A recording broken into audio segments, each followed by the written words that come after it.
இயேசுவில் அன்புமிக்க அருமையான அன்னையின் பிள்ளைகளே, ஆண்டவர் நமக்கு இன்னும் ஒரு வாரத்தை கொடுத்ததற்காக நன்றியோடு இந்த திருப்பலியிலே கலந்து கொண்டிருக்கிறோம்.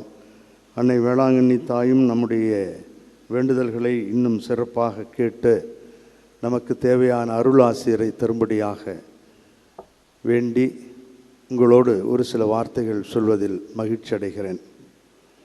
ஆண்டின் பொதுக்காலம் 11ஆம் ஞாயிறில் நாம் இருக்கிறோம். ஒரு சிறிய தலைப்பை வித்தியாசமாக உங்களுக்கு தந்திருக்கிறேன். இரக்கமா இறுக்கமா? இதை பற்றி நாம் சற்று சிந்தித்து பார்ப்போம்.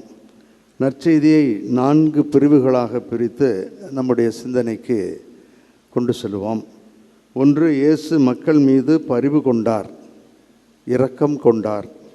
2வது, பணிக்கென தன்னுடைய சீடர்களை தேர்ந்தெடுத்தார். அந்த பணி உறவு பணி, இரக்கப்பணி, பரிவு பணி. இந்த மூன்றாவது இந்த உறவு பணியை அவர் தொடங்கி வைத்து செயல்படுத்த சொல்லுகிறார். 4வது, இலவசமாக பெற்றுக்கொண்டீர்கள் அல்லது கொடையாக பெற்றுக்கொண்டீர்கள், கொடையாகவே வழங்குங்கள், வாழ முடியுமா என்ற அந்த 4வது பகுதி. ஒவ்வொன்றாக நான் சொல்லுகிறேன். ஆலயத்தில் அமர்ந்து ஆண்டவரது வார்த்தைகள் நமக்கு அருள் தர வேண்டும் என்று அன்னை வழியாக ஜெபித்து உங்களோடு இந்த கருத்துக்களை சொல்லுகிறேன். திரளான மக்களை கண்ட பொழுது இயேசு பரிவு கொண்டார், அல்லது பழைய மொழிபெயர்ப்பில் இரக்கம் கொண்டார் என்று இருக்கும். இந்த இரக்கம் அல்லது பரிவு என்பது நம்முடைய கடவுளுக்கே உரித்தான ஒன்று. விடுதலை பயண நூல் 3வது அதிகாரம் 7-8 வசனங்களிலே நாம் இப்பொழுது இவ்வாறு படிக்கிறோம். ஆண்டவர் மோசேயிடம் கூறியது: எகிப்தில் என் மக்கள் படும் துன்பத்தை என் கண்களால் கண்டேன். அடிமை வேலை வாங்கும் அதிகாரிகளை முன்னிட்டு அவர்கள் எழுப்பும் குரலையும் கேட்டேன்.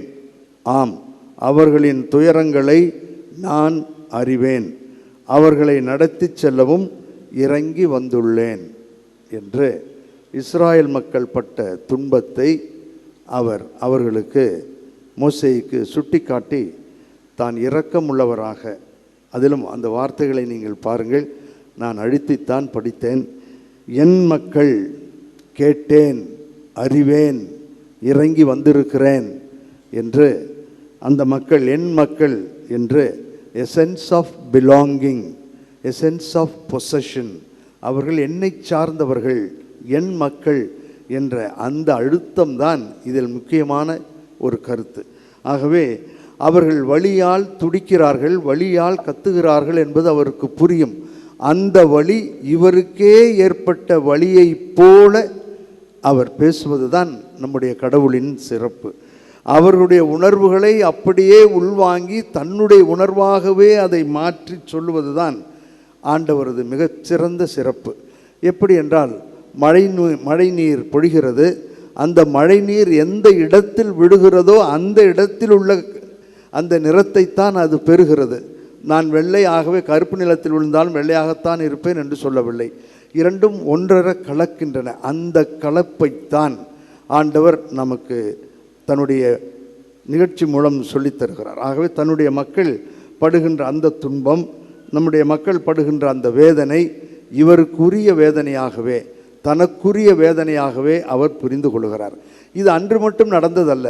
காலப்போக்கிலே வரலாற்றிலே எங்கெல்லாம் எப்பொழுதெல்லாம் அந்த தேர்ந்தெடுக்கப்பட்ட மக்கள், தன்னுடைய மக்கள், முதல் வாசகத்தில் படித்தோம் இல்லையா, உயர்ந்த தான் தேர்ந்து கொண்ட அந்த மக்கள் எப்பொழுதெல்லாம் துன்பப்பட்டார்களோ, வேதனைப்பட்டார்களோ, அது வெளியிலிருந்து வந்தாலும் சரி, உள்ளிருந்து அவர்கள் வேதனைப்பட்டாலும் சரி, அவர்களை காக்கும்படி அவர்கள் வழி இவரது வழியாக இரக்கம், பரிவு கொண்டவராக வாழ்ந்ததை நாம் பார்க்கிறோம். எசேக்கியேல் புத்தகம் 34வது அதிகாரம் 15-16 ஒரு அருமையான பகுதி சொல்லப்பட்டிருக்கின்றது. இஸ்ராயலின் ஆயர்கள் என்று சொல்லி, அந்த ஆயர்கள் எப்படி இந்த மந்தையை, இஸ்ராயல் மக்களை சமய தலைவர்கள் வழிநடத்துவதிலிருந்து தவறிவிட்டார்கள் என்பதை சுட்டிக்காட்டி, இவர் நாம் ஏற்கனவே படித்தேன் அல்லவா, விடுதலை பயண நூல், அதில் சொல்லப்பட்டிருப்பதை போலவே வலியை உள்வாங்கி சொல்லுகின்ற வார்த்தைகளை பார்ப்போம். நானே என் மந்தையை மேய்த்து இளைப்பாறச் செய்வேன் என்கிறார் தலைவராகிய ஆண்டவர். காணாமல் போனதை தேடுவேன், அலைந்து திரிவதை திரும்ப கொண்டு வருவேன், காயத்திற்கு கட்டு போடுவேன், நலிந்தவற்றை திடப்படுத்துவேன். ஆக இவைகளெல்லாம் வழி, இவைகளெல்லாம் ஏமாற்றங்கள், இவைகளெல்லாம் அவருக்கு மிகவும் வேதனையை தரக்கூடிய நிகழ்வு. என்னுடைய மக்கள் வேதனைப்படுகிறார்கள், ஆகவே அந்த வேதனை என்னை சார்ந்தது என்று ஆண்டவர் இரக்கம் உள்ளவராக பரிவுள்ளவராகவே இருப்பதை நாம் காணுகிறோம். வார்த்தை மனு உருவாகி வந்த அந்த ஆண்டவர் இயேசு கிறிஸ்துவும் இந்த வழியைத்தான் உள் வாங்குகிறார். அதைத்தான் நற்செய்தியின் முதல் வாசகத்திலே படித்தோம். அவர்கள் பரிவிரக்கம் கொண்டு ஆயனில்லாத ஆடுகளைப் போல் அவர்கள் இருக்கிறார்கள் என்று அவர் சொல்லுகிறார். ஆகவே இந்த இரக்கத்தை பற்றி தன்னுடைய சீடர்களுக்கு அவர் ஏராளமாக சொல்லித் தருகிறார். பல பாடங்களை கற்பித்தார், பல ஓமைகளிலே சொன்னார். அதில் மிகச்சிறந்த ஓமை லூக்கா எழுதிய நற்செய்தி 10வது அதிகாரத்திலே சொல்லப்படுகின்ற அந்த அருமையான ஓமையைத்தான் நாம் பார்க்கிறோம். அவர் அந்த நாளிலே சொல்லுகின்ற அந்த ஓமை, குற்றூராய் விட்டு செல்லப்பட்ட ஒருவனை வந்தவர்கள் எல்லோரும் தெரியாதவர்களை போல சென்றார்கள். ஆனால் நல்ல சமாரித்தன் என்பவன் மட்டும் வழியை உள்வாங்குகிறான். இது எனக்கு ஏற்பட்ட வழி, இது மனித சமுதாயத்திற்கு ஏற்பட்ட வழி, இது யாரும் கண்டுகொள்ளாமல் போகக்கூடாது, கண்டுகொள்ள வேண்டும் என்பதை உறுதிப்படுத்த இறைவனது மனநிலை எப்படித்தான் இருக்கிறது, கண்டும் காணாமல் செல்வது மிகப்பெரிய குற்றம் என்பதை அறிந்தவனாக அவன் அவர்களுக்கு அந்த அடிப்பட்ட அந்த குற்றூராய் கிடந்தவனுக்கு எல்லாம் செய்கிறான் என்று நாம் பார்த்தோம். ஆகவே இரக்கத்தை தன்னுடைய சீடர்களுக்கு சொல்லித் தருகின்ற அருமையான ஆண்டவர் அவர். அதையும் அவர்தான் சொல்லுகிறார். யோவான் எழுதிய நற்செய்தி 3:16 இவ்வாறு சொல்லுகிறார், தம் ஒரே மகன் மீது நம்பிக்கை கொள்ளும் எவரும் அழிந்து விடாமல் நிலை வாழ்வை பெறும்படியாக அந்த ஆண்டவரை இரக்கத்தோடு நம்மிடம் அனுப்பியிருக்கிறார். இரக்கம் என்ற வார்த்தை நான் சேர்த்து கொண்டது. ஆகவே அதுதான் சூழல், அதுதான் தளம். அந்த தளத்தில் இருந்துதான் இயேசு செயலாற்றுகிறார். இவ்வாறு பணத்தையோ அதையோ இதையோ தூக்கி போட்டு விட்டு அவன் செல்லவில்லை. மாறாக அவரோடு இருந்து உறவாடி அவருடைய குற்றூராய் இருந்தவருக்கு வழியை அறிந்து அந்த வழியிலே தானும் பங்கெடுத்தது தான் நல்ல சமாரித்தன் ஊமையிலே மிகச்சிறப்பான ஒரு பகுதி. அதாவது வழியே அவருக்கு நடந்ததாகவே உணர்ந்ததை நாம் பார்க்கிறோம். இதே தான் மிக தெளிவாக திருத்தூதர் பணிகள் 9 பவுலடியாரின் மனமாற்றத்திலே ஆண்டவர் சொல்லுகிறார். எப்படி நாம் விடுதலை பயண நூலிலே the sense of belonging and possession, அதே போன்று எசேக்கியேல் the sense of belonging and possession, இங்கேயும் அதைத்தான் ஆண்டவர் தெளிவாக இரக்கத்தை பற்றி மிக அழகாக சொல்லுகிறார். திருத்தூதர் பணிகள் 9:4-5 நாம் இவ்வாறு படிக்கிறோம். சவுலே சவுலே ஏன் என்னை துன்புறுத்துகிறாய்? துன்பப்பட்டு உயிர்த்த ஆண்டவர் பேசுகிறார். ஏன் என்னை துன்புறுத்துகிறாய் என்று தம்மோடு பேசும் குரலை கேட்டார். அதற்கு அவர் சவுல் சொல்லுகிறார், ஆண்டவரே நீர் யார் என கேட்டார். ஆண்டவர், நீ துன்புறுத்தும் இயேசு நானே. A sense of belonging. என்னுடைய மக்கள், என் இயக்கத்தை சார்ந்தவர்கள் அடிபடுகிறார்கள், உதைப்படுகிறார்கள், புரிந்து கொள்ள முடியாதவர்களாக இருக்கிறார்கள், ஏற்றுக்கொள்ளப்பட தேவையில்லை என்று சொல்லிக்கூடி வாதாடுகின்றவர்களாக இருக்கிறார்கள் அவர்கள். ஆகவே அவர்களை நான் வாழ வைக்க வேண்டும். இவர்கள் என் மக்கள், என்னை சார்ந்து என்னை நம்பி வந்தவர்கள் கைவிடக்கூடாது என்பதை இயேசு தெளிவாக தெரிந்து கொள்கிறார். ஆகவே தான் a sense of belonging and sense of possession. என்னை நீ துன்புறுத்துகிறாய். துன்பப்படுகின்ற இளம் திருச்சபையோடு அவர் இருந்ததை நாம் பார்க்கிறோம். ஆகவே இதுதான் நாம் உணர வேண்டும். இந்த பாடத்தை தான் ஆண்டவர் இயேசு கிறிஸ்து தன்னுடைய சீடர்களுக்கு இன்றைய நற்செய்தியிலே சொல்லுகிறார். அதைத்தான் பவுலடியாரும் 2வது வாசகத்திலே தெளிவாக சொல்லுகிறார். தன்னுடைய சீடர்கள் இப்படி இரக்க மிகுந்தவர்களாக உறவையே பற்றுக்கூடாக கொண்டு அவர்கள் வாழ வேண்டும் என்பதை எவ்வளவு தெளிவாக சொல்லுகிறார் என்று பாருங்கள். தனது சீடர்களுக்கும் அவர் கூறியது நற்செய்தியிலிருந்து வாசிக்கிறேன்.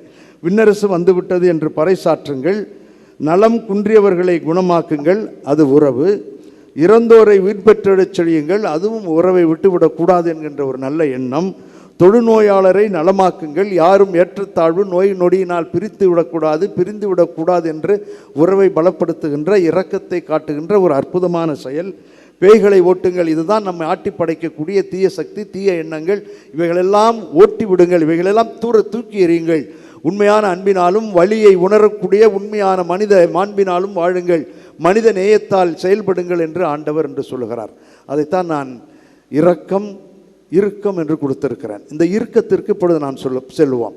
இரக்கம் உங்களுக்கு தெளிவாக சொல்லியிருக்கிறேன். நம்முடைய கடவுள் இரக்கமானவர். சீடர்களையும் உங்களையும் என்னையும் இரக்கச் செயலுக்காகத்தான் அழைத்திருக்கிறார். ஆனால் எங்கிருந்து வந்தது இந்த இறுக்கம்? ஏன் நம்முடைய இதயத்தை நம்மால் திறக்க முடியவில்லை? ஏன் என்னுடைய மனைவியை ஏற்றுக்கொள்ள முடியவில்லை? ஏன் என்னுடைய குழந்தைகளை ஏற்றுக்கொள்ள முடியவில்லை? ஏன் என்னோடு உழைக்கின்ற மற்றவர்கள் மீது பொறாமைப்படுகிறேன், போட்டிப்படுகிறேன், செய்வதில் எல்லாவற்றிலும் ஒரு குறையை சொல்லுகிறேன், அங்கே சொல்லுகிறேன், இங்கே சொல்லுகிறேன், ஏதாவது ஒன்றை சொல்லி குழப்ப பார்க்கின்ற அந்த இறுக்கமான மனம் எப்படி வந்தது? அது வரக்கூடாது என்பதற்காகத்தான் இறுதியிலே ஆண்டவர் கொடையாக பெற்றுக்கொண்டீர்கள், கொடையாகவே கொடுங்கள் என்று சொல்லுகிறார்.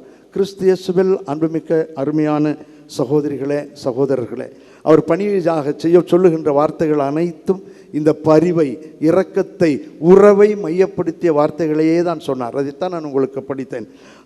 ஆகவே உறவை பலப்படுத்தும், உறவில் ஒன்றாக வாழும், உறவில் வழிகளை அறிந்து கொள்ளக்கூடிய அந்த அற்புதமான மனதை தன்னுடைய சீடர்களுக்கும் திருமுழுக்கில் இணைந்திருக்கின்ற நம்மிடமும், இயேசுவை அறிந்த யாராக இருந்தாலும் சரி, எந்த சமயத்தை சார்ந்தவர்களாக இருந்தாலும் அவர்கள் அனைவருக்கும் இந்த வழியை உணரக்கூடிய நல்ல மனதை தந்திருக்கிறார். பின் ஏன் நமக்குள் இந்த இறுக்கம் வந்தது என்றால், அதைத்தான் நமக்கு சொல்லித்தருகின்ற சீரியல்கள் சொல்லுகின்ற பாடங்கள். இது வேதம் சொல்லுகின்ற பாடம் அல்ல. சீரியல் சொல்லித்தருகின்ற போட்டி, பொறாமை, அழிக்கலாம், ஒழிக்கலாம், கணவன் மனைவிக்கு எதிராக, மனைவி கணவனுக்கு எதிராக, அல்லது மனைவி அந்த குடும்பத்துக்கு எதிராக, கணவன் அந்த குடும்பத்திற்கு எதிராக என்று சொல்லித்தருகின்ற ஏராளமான சீரியல்கள், மூளை சலவை செய்து நம்மை முடியாதவர்களாக, நோயாளிகளாக மாற்றுகின்ற சீரியல்கள். நான் சீரியல்களை சாடுகிறேன் என்று சொல்லாதீர்கள், அதல்ல என்னுடைய கருத்து. ஆனால் அது சொல்லித்தருகின்ற பாடங்களையும் நாம் புரிந்து கொள்கின்ற விதத்தையும் தான் உங்களுக்கு நான் சொல்லுகிறேன். ஆகவே வாழ முடியும், வாழ வேண்டும். அதற்காகத்தான் ஆண்டவர் தெளிவாக அந்த வார்த்தையை சொல்லுகிறார். கொடையாக பெற்றுக்கொண்டீர்கள், கொடையாகவே அதை பிறருக்கு வழங்குங்கள் என்று சொல்லுகிறார். வாழ முடியுமா? முடியும். ஒரு உண்மை நிகழ்வை சொல்லி 2 வாக்கியங்களை படித்து ஆலயத்தை விட்டு வெளியே செல்லுகின்ற பொழுது அன்னை கன்னிமரியாள் நம் அனைவருக்கும் இந்த இரக்க மனதையும் இறுக்க மனதையும் தூக்கி எறிய வேண்டும் என்று ஜெபித்து செல்லுவோம். நடந்த ஒரு உண்மை நிகழ்வு. திருமணமாகி ஏறக்குறைய 2-3 ஆண்டுகள் தான் ஆகியிருக்கும். ஏதோ குடும்பத்தில் ஒரு விதமான பிரச்சனை. இந்த பெண்ணை அவர்கள் பேய் பிடித்திருப்பதாக அல்லது அவளுக்கு ஏதோ ஒரு உடல்நல குறைவு இருப்பதாக சொல்லி குடும்பமே அவளை தூக்கி எறிகிறது. அவள் வாழ வேண்டும் என்று ஆசைப்படுகிறாள். படித்தவள், எவ்வளவோ சொல்லி பார்க்கிறாள், கேட்கவே இல்லை. ஏன் அவள் மீது அவ்வளவு வெறுப்பு அந்த குடும்பத்திற்கு என்று அவளால் புரிந்து கொள்ளவே முடியவில்லை. மிகவும் சோர்ந்து போகிறாள், வீழ்ந்து போகிறாள். அவள் சொன்னதைத்தான் உங்களுக்கு நான் சொல்லுகிறேன். வீழ்ந்து போன அந்த நேரத்தில் ஒரு 4-5 வீடுகள் தள்ளி ஒரு கத்தோலிக்க கிறிஸ்தவர் வீடு இருந்ததை அவள் அறிகிறாள். அந்த வீட்டில் இருந்த அந்த வயது முதிர்ந்த ஒரு பெண்மணி அவளிடம் வந்து, அம்மணி, ஏன் இப்படிலாம் கஷ்டப்படுறீங்க? என்னதான் நடக்குது உங்கள் குடும்பத்தில்? சந்தோஷமாகவே இல்லையே என்று அவள் கேட்க இவள் எனக்கும் என்ன என்று புரியவே இல்லை. ஏன் என்னை வெறுக்கிறார்கள், ஏன் என்னை வேண்டாம் என்று சொல்லுகிறார்கள் என்பது அறியாதவளாக அவள் சொல்ல, அந்த பாட்டி, அம்மணி இந்த புக்கை எடுத்துகிட்டு போ, பைபிள், ஒரு சின்ன புதிய ஏற்பாடு, அதில் திருப்பாடல்கள் இருக்கும், பார்த்திருப்பீர்கள். அதை கொடுத்து இதை படிமா, இதில் இருக்கிற அந்த ஆண்டவர் உன்கிட்ட பேசுவார் அப்படின்னு சொல்லியிருக்காங்க. எந்த கடவுளும் என்னிடம் பேசவில்லை, இந்த கடவுளாக பேச போகிறார், அதெல்லாம் இருக்காது, நடக்காது பாட்டி என்று இவங்க தூர வச்சுட்டாங்க. ஆனால் அந்த பாட்டி விடாமல் கேட்க ஒரு நாள் அதை எடுத்து படித்திருக்கிறார்கள். ஏதோ ஒன்று அவரை தொட்டு இருக்கிறது. யாரோ அவரிடம் சொல்லியிருக்கிறார்கள். இந்த பாட்டியும் சொன்னார்கள், அன்னை வேளாங்கண்ணி தாயிடம் சென்று ஒரே ஒரு முறை அழுது உன்னுடைய குறைகளை சொல்லி வேண்டிவிடு, அந்த அன்னை உன்னிடம் பேசுவார், அந்த அன்னை உன்னிடம் உனக்கு அருள் பாலிப்பார் என்று சொல்ல, அவள் அந்த சிறிய புத்தகத்தோடு இங்கே வந்து அந்த பெஞ்சில் கடைசியில் இருக்க பெஞ்சில் உட்காந்து படிச்சிருக்காங்க. என்னத்தை எடுத்தாங்கன்னா, அவங்க திறந்தோடனே டக்குன்னு வந்தது திருப்பாடல் 23, ஆண்டவர் என்ன ஆயர் எனக்கு ஏதும் குறைவில்லை என்று. என்ன ஒளி வந்ததோ, என்ன வந்ததோ, ஆண்டவர் சொல்லுகின்ற அந்த வார்த்தை ஆண்டவர் பேசியதை போலவே இருந்தது. மீண்டும் உற்சாகத்தோடு ஊக்கத்தோடு அன்னைக்கு நன்றி செலுத்தி 2 மெழுகுதிரி வாங்கி வைக்கிறேன்னு சொன்னவங்க 5 மெழுகுதிரி வாங்கி வச்சுட்டு போனேன். ஃபாதர், இன்று நான் நலமாக இருக்கிறேன், அந்த பாட்டி மட்டும் எனக்கு உதவி செய்யாமல் இருந்திருந்தால் நான் வீணாகி போயிருப்பேன் என்று சொன்னார்கள். உங்களாலும் என்னாலும் இந்த உறவுகளை பலப்படுத்த முடியும். வெளியே சென்று யாரிடமும் உறவை பற்றி பேசாவிட்டாலும் நம் குடும்பங்களிலே இருக்கக்கூடிய நம்முடைய கணவர், நம்முடைய மனைவி, நம்முடைய குழந்தைகள், உறவினர்கள், நண்பர்களின் இந்த வட்டத்திற்குள்ளாவது நம்மால் இறுக்கமில்லாமல் இரக்கத்தோடு வாழ முடியும், வாழ வேண்டும் என்பதற்காக 2 பகுதிகளை படித்து முடிக்கிறேன். ஒன்று, புனித பவுலடியார் கொரிந்தியருக்கு எழுதிய 2வது திருமுகம் 9வது அதிகாரம் 7-8 வசனங்களில் இருந்து படிக்கிறேன். கடவுள் உங்களை 7வது வசனம், ஒவ்வொருவரும் தம்முள் தீர்மானித்தபடியே கொடுக்கட்டும், மன வருத்தத்தோடோ கட்டாயத்தினாலோ கொடுக்க வேண்டாம். முகமலர்ச்சியோடு கொடுப்பவரையே கடவுள் அன்புக்குரியவர். கடவுள் உங்களை எல்லா நன்மைகளாலும் நிரப்ப வல்லவர். எந்த சூழ்நிலையிலும் எப்போதும் தேவையானதையெல்லாம் உங்களுக்கு தருவார். வேதம் பேசுகிறது. வாழ முடியும், வாழ வேண்டும். கணக்கு பார்க்காமல் இருக்க மனதை தூக்கி எறிந்துவிட்டு, இவள் என் மனைவி, இவள் என் கணவர், இவர் என் மக்கள், இவரோடு தான் நான் சேர்ந்து உறவிலே வாழ்கிறேன் என்று அந்த இருக்க மனதை தூக்கி எறிந்து விட்டால் இன்பமாக வாழ முடியும், வாழ வேண்டும் என்று ஆண்டவர் விரும்புகிறார். இறுதியாக ரோமியருக்கு எழுதிய திருமுகம் 12வது அதிகாரம் 6-8 வசனங்களை படிக்கிறேன். இறை வார்த்தைகளைத்தான் படிக்கிறேன், என் வார்த்தைகள் அல்ல. வேதத்திலிருந்து, விவிலியத்திலிருந்து தான் படித்து முடிக்கிறேன். ரோமையர் 12:6-8. ஆயினும் நமக்கு அருளப்பட்டுள்ள அருளுக்கேற்ப வெவ்வேறு அருள் கொடைகளை பெற்றுள்ளோம். இறைவாக்குரைக்கும் கொடையை நாம் பெற்றிருந்தால் நாம் கொண்டிருக்கும் நம்பிக்கைக்கு ஏற்றவாறு அதை பயன்படுத்த வேண்டும். தொண்டாற்றும் கொடையை நாம் பெற்றிருந்தால் அதை தொண்டாற்றுவதற்கு பயன்படுத்த வேண்டும். கற்றுக் கொடுப்போர் கற்றுக் கொடுப்பதிலும், ஊக்கமுட்டுவோர் ஊக்கம் தருவதிலும், தமக்குள்ளதை வழங்குவோர் தாராளமாக கொடுப்பதிலும், தலைமை தாங்குவோர் முழு ஆர்வத்தோடு செயல்படுவதிலும், இரக்கச் செயல்களில் ஈடுபடுவோர் முகமலர்ச்சியோடு அவற்றை செய்வதிலும் தாம் பெற்ற அருள் கொடைகளையும் பயன்படுத்த வேண்டும். வாழ முடியும், வாழ வேண்டும். இரக்கம் நம்மை வழிநடத்த வேண்டும். இறுக்கம் நம்மிடமிருந்து வெளியேற்றப்பட வேண்டும். கருவறை டு கல்லறை, ஊம் டு டூம், ஒரே ஒரு முறை தான் நடக்கப் போகிறோம். இந்த ஒரு முறை நடக்கப் போகின்ற இந்த வாழ்வு அற்புதமான வாழ்வாக, ரம்மியமான வாழ்வாக, ஒற்றுமை மிகுந்த வாழ்வாக, இரக்கத்தையே அடிப்படையாக கொண்ட, பரிவையே பற்றுக்கோடாக கொண்ட வாழ்வாக இருக்க, ஊம் டு டூம், ஒரு முறை நடக்கப் போகின்ற வாழ்வு இருக்க வேண்டும் என்று வாழ்ந்து காட்டிய அன்னை கன்னிமரியாளிடம் தொடர்ந்து ஜெபிப்போம். வல்ல இறைவன் நல்லருள் பொழிவார். ஆமீன்.